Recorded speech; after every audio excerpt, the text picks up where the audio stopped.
Hello, everybody. Welcome to 2020, the After Show. I'm Deborah Roberts, and as always, it's so good to have you with us as we dig a little deeper into our most recent 2020 report. And today, we're going to take a look at our episode, which aired Friday night. You saw it, and if you saw it, I'm sure you haven't forgotten it. It's the heartbreaking story of Kenia Monge, who went missing after a night out dancing with friends in downtown Denver back in April of 2011. She was only 19 years old, and she could have been the sister or the daughter of somebody you knew. I mean, a young girl whose life was really just all before her. She was active in her church, close to her family, and as I said, her life was unfolding. She had graduated high school and was about to go off to college. The only thing that made Kenia a target, it seems, was that she was a young, unsuspecting woman. Well, Anna Garcia, a frequent 2020 contributor whom you've seen on many of our episodes, brought us this story. She's here with me today to give us some exclusive details from Kenia's family and detectives whom you met in our reporting, and more that we weren't able to share on Friday night. Anna, so good to see you. So good to see you, Deborah. I see you on the air all the time. We don't get a chance to talk face-to-face like this. But before we do, I mean, folks here know you as a hard-charging reporter. You've been a serious news reporter for a long time. You've been in true crime for a long time on podcasts, and certainly they may have seen you on our reporting. And I'd love for folks to hear a little bit more about you and what it is that intrigues you about this kind of reporting, because all of us have come to it in different ways.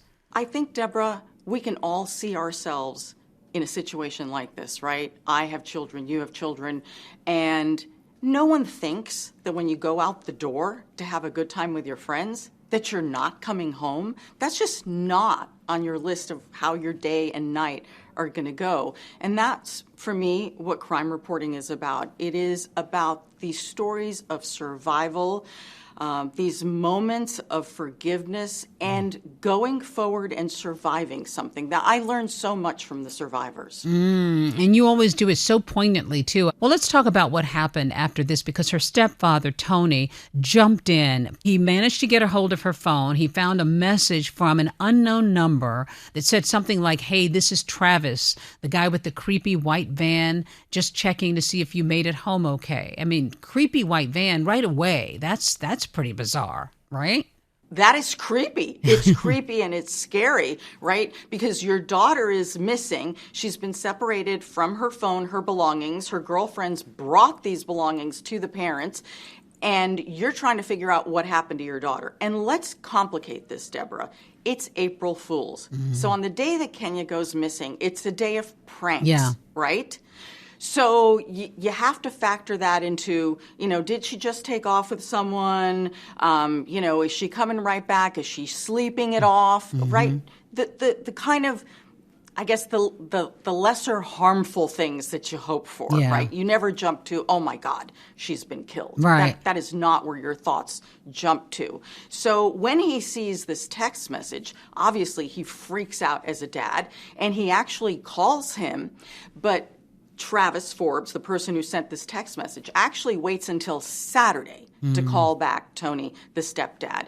And Tony gets right on it and says, "Hey, where did you last see her? How do you know my daughter?" And he explains that he picked her up because he saw her crying outside and he gave her a lift. She didn't have her phone. She didn't have a wallet or anything. And she said she wanted a cigarette, so I drove her to a gas station. And then she sees, this is the story that this guy is telling the dad, right? Pretty detailed. Pretty detailed, right? And that she sees a guy kind of homeless and she bums a cigarette off of him. His name is Dan, and she takes off with him. And that's the last I saw of her.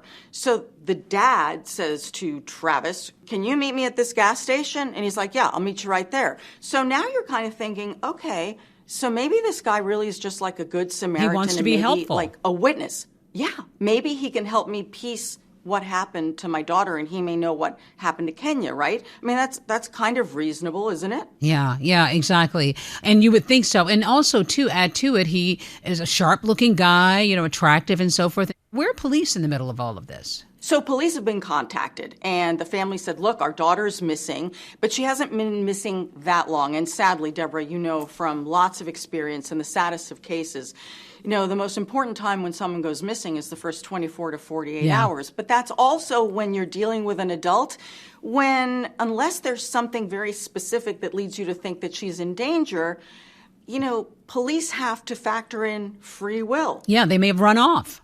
Yes, exactly. Right? Yeah.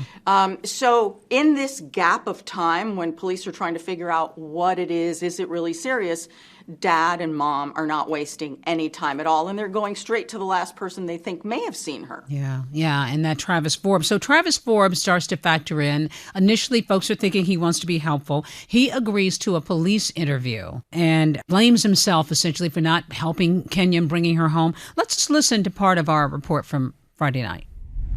We find that Travis is somebody who's been arrested a few times, did some time. So it was nothing that jumped out and said, hey, this guy is killing people. It's nothing like that. You go through your mind all the things that you should have done, all the things you could have done. He's laid back, he's easygoing, he's charming. Remember, before meeting Travis, Kenia is seen on surveillance video first at the apartment building of the man that she'd met at the bar. Then she's crossing the lobby of the Hyatt Hotel across the street. Police say soon after that, Travis sees her outside. On the night that Travis met and ran into Kenia, he wasn't alone. He was with a friend. When they drive up, they see Kenia talking to this guy. Kenia is crying, she's upset. They get out, they talk to her. It looked weird. It looked sketchy. So we intervened. Homeless guy walked off. Okay, then what happens? We wanted, to get her home, take her somewhere. Travis drops off his friend and drives away alone with Kenia. Then what do you do? Okay. She asks me for a cigarette. I tell her I don't smoke.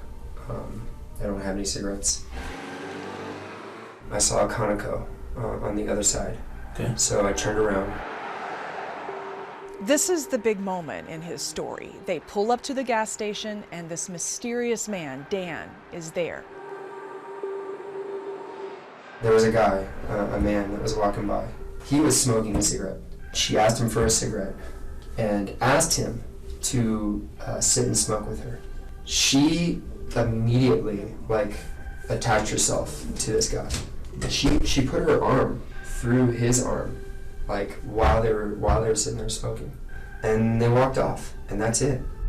What did you make, Anna, of that interview that Travis gave initially? It was so interesting. He's kind of blaming himself for the fact that Kenia's missing. Blaming himself, saying, my gosh, if I'd known this was going to happen, I should have insisted on driving her home. Inserting himself into a role as the Good Samaritan, but maybe taking it a little too far because, this is a stranger taking responsibility for someone else's life. It seems a bit extreme, but okay, maybe he's a reflective soul. Mm-hmm. Exactly. And that's what we started to think early on. Well, Anna, I want to dig a little bit more. I want you to just stay with us. We're going to have to take a quick break, but things started to shift pretty quickly in this case because of surveillance footage, which plays a big role in a lot of our stories. So when we come back, we're going to take a look at how this investigation shifted. So stay with us. We'll be right back.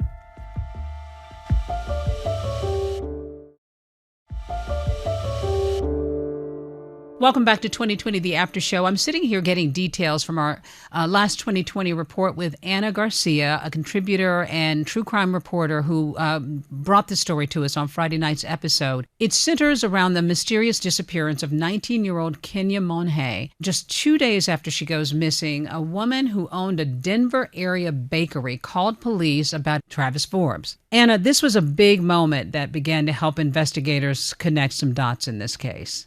Travis Forbes was a baker of granola bars, and he rented some space in this bakery. And that van, that creepy white van, is what he would use to deliver his granola bars around Denver. So now you have the name of Travis Forbes popping up 2 times.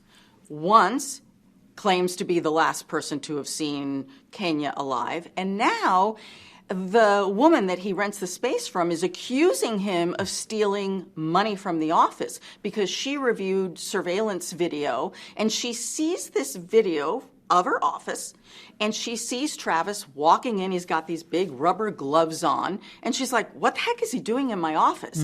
And why is he turning off all the security cameras? Almost all the security cameras. And she's got some money missing. So she calls police, and it turns out to be, the mother lode of evidence, digital evidence. That Travis wasn't exactly this clean-cut guy that everybody thought he was. It's amazing to me how surveillance video plays such a huge part in these investigations, in so many of these stories that I have done and that you have done too. Well, the local media gets wind that police are doing this investigation, that things are sort of turning in this case, and then Travis starts talking on television, which is like really shocking. Why would he do that? That is the question of the century, Deborah. Why?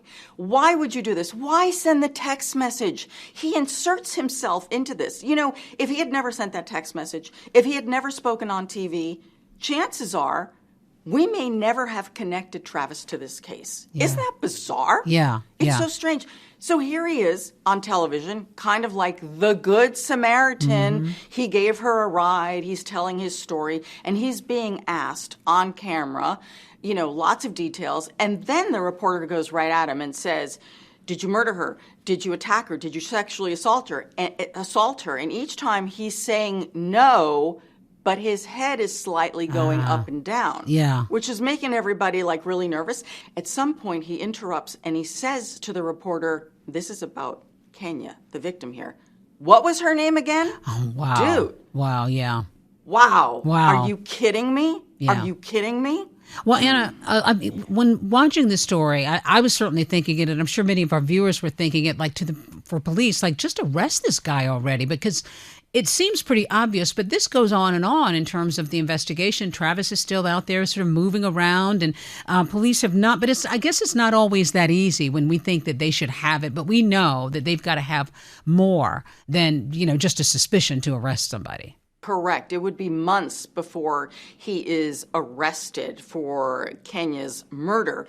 And the reason is that even though they have evidence that looks very suspicious and all points toward Travis, there's a lot of evidence that's really missing here. His van, self-described creepy, was cleaned with bleach. I mean, it was spotless. He took the carpeting out of there. So there were no remnants, if you will. There was one hair, I believe, the police found in the van. But keep in mind, Deborah, he's already told everyone, the police and anyone who will listen, oh, yeah, I picked her up. She was in my van. So, of course, there's going to be some DNA of hers there. It's a great explanation. Yeah, I picked her up. Yeah, pretty clever there. But the cleaning of the van and yanking out the carpet, how many times have we seen that in our stories, right? Okay, so it's just a matter of time, of course, before police do move in. But we're going to get another quick break in, Anna. So don't go anywhere. We're going to be right back. Welcome back to 2020, the After Show. I'm here with Anna Garcia, a true crime reporter, one of our contributors here at 2020, who reported on our most recent episode on Friday night, centering on the murder of 19-year-old Kenia Monge. I love hearing your analysis. I mean, you don't just talk to us about the facts. You go behind that and talk about, maybe what psychologically might have been going on. And let's talk about this story in particular, going back to April 1st, when, as we said, it was the early morning hours. Kenia had been separated somehow from her friends after she'd been out for a night of a few drinks. So this was a young girl out drinking with her friends. The big tip-off was her belongings were left behind at a nightclub. It wasn't that she decided to ditch her friends. Nobody seemed to think that was the case immediately, right? Yeah, absolutely. She was 19 years old. She and her friends were using fake IDs. They were out for the night. They're in a club, 21 and over. And what ends up happening is, according to the security at the club, is that she was getting a little out of hand, maybe had too much to drink. And she gets kicked out of the club, and that's how she gets separated from her purse and her phone. Women, I mean, certainly, whoever lets go of their phone. Especially teenagers. Exactly. So it was circumstances that separated them. I've got kids, and I remember my daughter, a teen daughter, going out and so forth and being worried. It was devastating. for her family, of course. Anna, talk to us a little bit about her family. You mentioned her stepfather got involved. Her mom was so devastated by this. Give us a sense of what the family was going through while all of this was playing out. You know, they never lost hope in the sense they thought that there was a strong possibility that Kenia was alive, that she would come back to them, because it's been something like 5 months or so since her disappearance. Right. And we have covered cases in which people disappear for years and come back alive. So that's what they were holding on to. So when they got the news that they had found Kenia's body, they were devastated. They were just devastated. It was the worst news that they could get, although there was a little bit of help in the sense that now they could bury her properly. Yeah. But that was not the news they wanted. They wanted to hear that she was alive. Yeah, and I like that you avoided saying closure because there's no closure. Forbes eventually pleaded guilty to first-degree murder in September of 2011. He was sentenced to life in prison without the possibility of parole. You know, it's always hard to know what's in their minds, and you want to hear from these folks. Sometimes they agree to an interview, sometimes they don't. In this case, actually, our team was able to reach out to Travis in prison. He sent one of our producers an email, Anna. Let me tell you a little bit about it and read a little bit from what he wrote that viewers and listeners didn't get to hear on Friday night. I wish I knew how to forgive myself, but I'm just not able to. I don't know if I ever will be, but maybe it doesn't matter either. My heart hurts all the time, and I'm okay with that. My heart, my soul is supposed to hurt. Kenia was a human being too, and I failed at seeing her. I will never forgive myself for that. I am deeply sorry for all the people I hurt. I think about it every day. I am sorry for not helping Kenia. I did the complete opposite of what I was supposed to do. Kind of interesting. He said, I'm sorry for not helping her. He doesn't really quite cop to it, to the murder. What do you make of it? No. It's all I, me, how I feel, poor me, I'm the victim here. Yeah, I'm sorry, I didn't do better, but really, let's get back to me again. It's all about him. And you know what else is interesting, Deborah? He had been writing to Kenia's younger sister. Oh. And it was the same stuff. Yeah. And then going on about how he's an evil person, that he's, you know, he says, I'm not a monster. For some reason, monster bothers him, but evil he's okay with. Wow. Crazy. Absolutely crazy. And to think that he was even in contact with her. What do you say? You covered so many of these stories, and oftentimes at the core are women who are victimized, right? So any lessons? This case, for Kenia's case, this was a case of opportunity. She was standing outside, Travis is driving around, and that's how he got her. But there were so many circumstances to this crime, right? She never expected to be kicked out. She never expected to be separated from her phone. But one thing I see all the time that drives me crazy is when I see women of all ages running or walking, and they've got headphones on or their earbuds in. And they're not paying attention. No. Yeah. There's so many times I just want to pull over in LA and scream, please take those out of your ears. And for those of you who are saying, oh my God, you just sound like an old-fashioned mother, let me put it to you this way. Think of the animal kingdom, right? We always see animals and we see how their ears are always turning in the wild, right? Mm-hmm. Imagine if those animals had headphones on. We would decimate entire species because they would never hear the predator coming for them. And that's exactly what we're doing. We're removing a sense that we have of hearing something coming up from behind you. And so, I mean, it's kind of spoiled life for me as well. I used to love taking a walk in the Hollywood Hills, listening to my audiobook and my music, and now I can't do it. I can't do it. Yeah. And to be on guard. I mean, in this case, as you said, it's a rare case of opportunity. A young woman, but sadly trusted somebody. And you hate to say that we can't trust, but certainly in situations like this when they're out and, at clubs and things like that, being very careful who they're trusting. I think if nothing else, sometimes there are lessons here for other people that maybe they can take away. Anna, we always love your reporting. Thank you, Deborah. This has been such a pleasure. Anna, thank you so much again for being with us. And you can watch our 2020 episodes on Friday nights on ABC. And of course, stream episodes like this one on Disney Plus and Hulu. Thank you for being with us today. Everybody take care. See you next time.